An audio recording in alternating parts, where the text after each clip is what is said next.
नमस्कार, मैं doctor Dilip Kumar, assistant professor guest faculty Vidyabhavan Mahila college Siwan.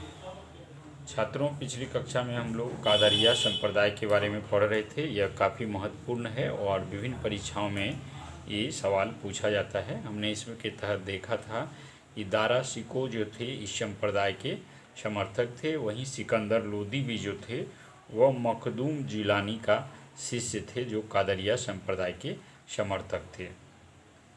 इसके अलावा पुनः हमने देखा था कि दारा शिकोह जो है शेख्यातुल औलिया के नाम से जो है इन्होंने मियाँ मीर पर जीवन कथा लिखी थी।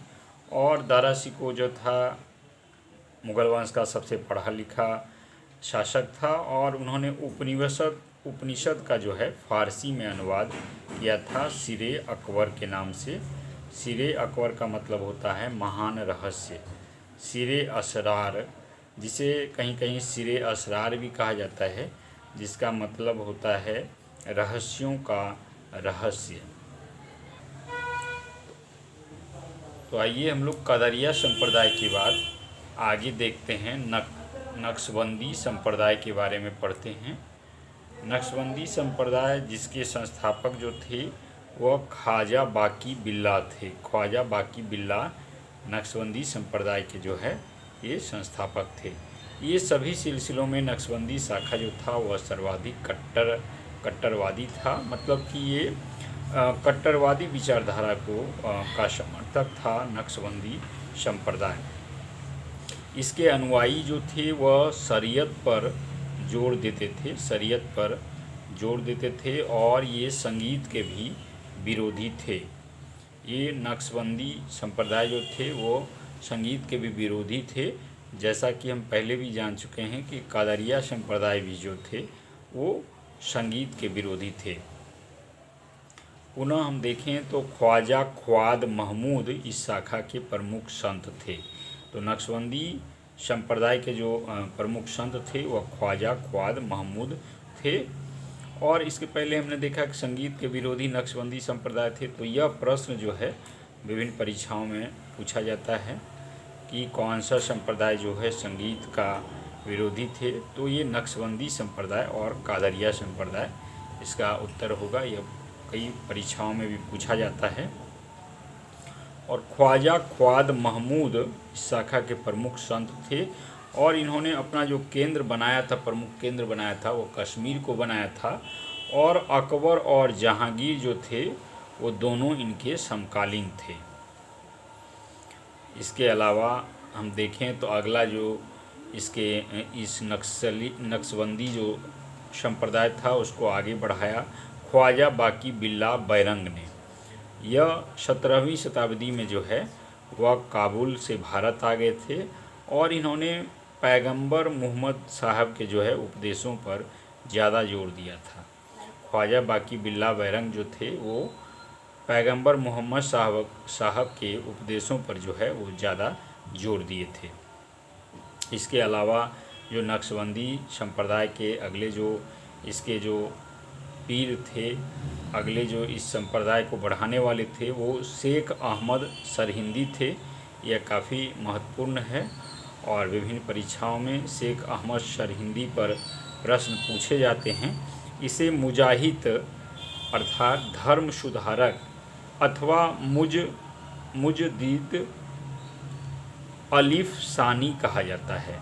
यानी शेख अहमद सरहिंदी को जो है मुजाहिद यानी धर्म सुधारक या मुजद्दिद अलिफ सानी भी इनको शेख अहमद सरहिंदी को कहा जाता है। और ये मुग़ल बादशाह जहांगीर जो थे वह शेख अहमद सरहिंदी के ये शिष्य थे और नूरजहाँ के बढ़ते प्रभाव को रोकने के लिए ये शेख अहमद सरहिंदी ने जो है वह आमिरों को पत्र लिखा था। और यही वजह था कि नूरजहाँ और शेख अहमद सरहिंदी के जो संबंध थे वह अच्छे नहीं थे। वहीं हम देखें तो बादशाह औरंगजेब जो थे वह भी नक्शबंदी परंपरा के समर्थक थे।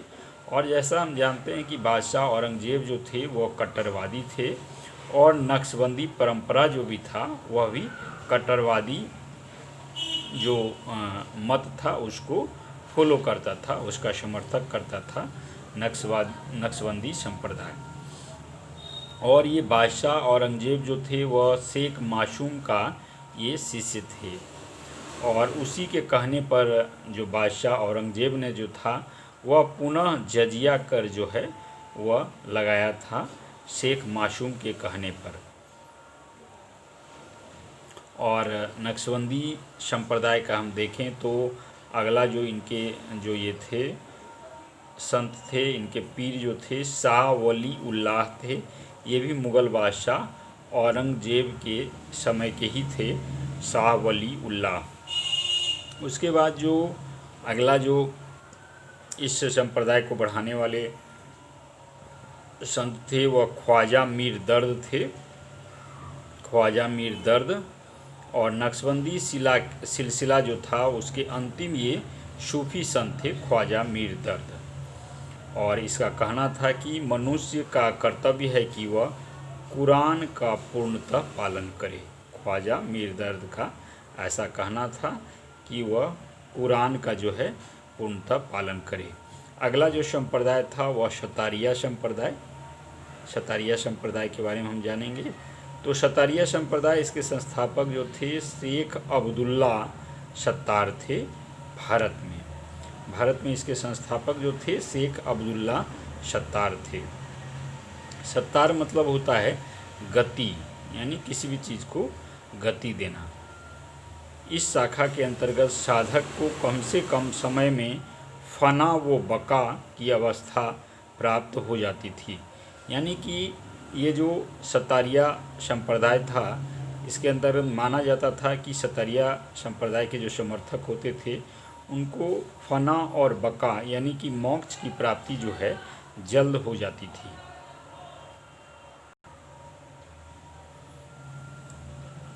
यह शाखा एशिया और ईरान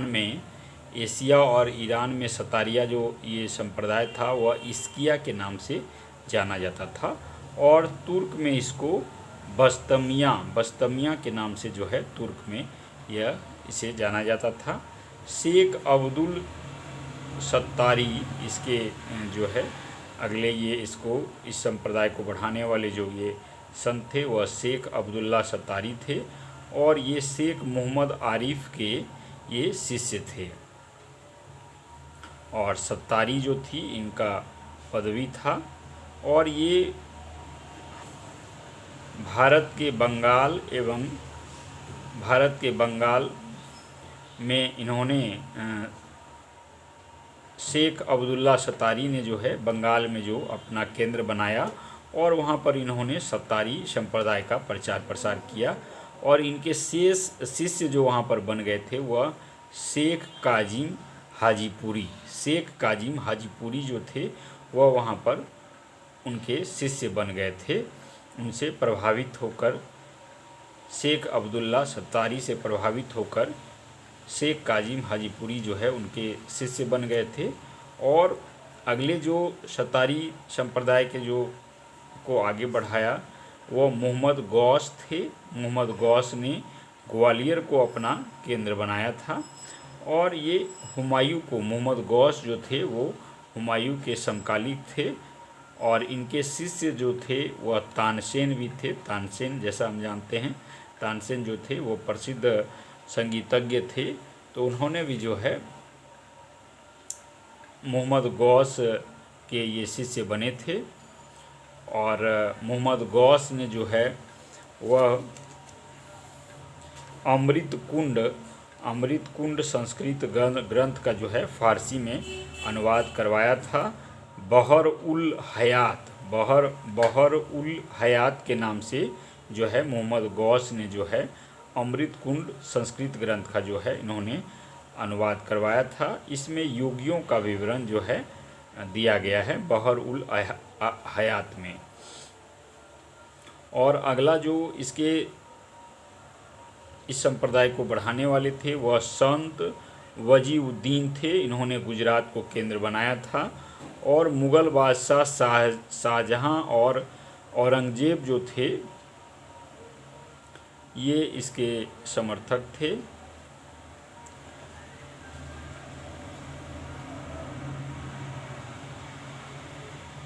समर्थक थे और शाह वजीउद्दीन जो है गुजरात को केंद्र बनाए थे। और मुग़ल बादशाह शाहजहाँ और औरंगज़ेब के समय में जो है ये गुजरात, ग्वालियर, मांडू, बुरहानपुर, सतारिया संप्रदाय के प्रमुख केंद्र थे। और बुरहानपुर में जो संत शेख ईसा थे, संत शेख ईसा जो है इनके प्रमुख शिष्य जो थे शेख बुरहानुद्दीन थे। तो इस प्रकार से हमने आज सतारिया संप्रदाय के बारे में भी जाना। और अगली जो कक्षा है उसमें हम लोग सूफीवाद के जो महत्व हैं और उनकी क्या क्या विशेषताएं और देन है उसके बारे में हम लोग पढ़ेंगे।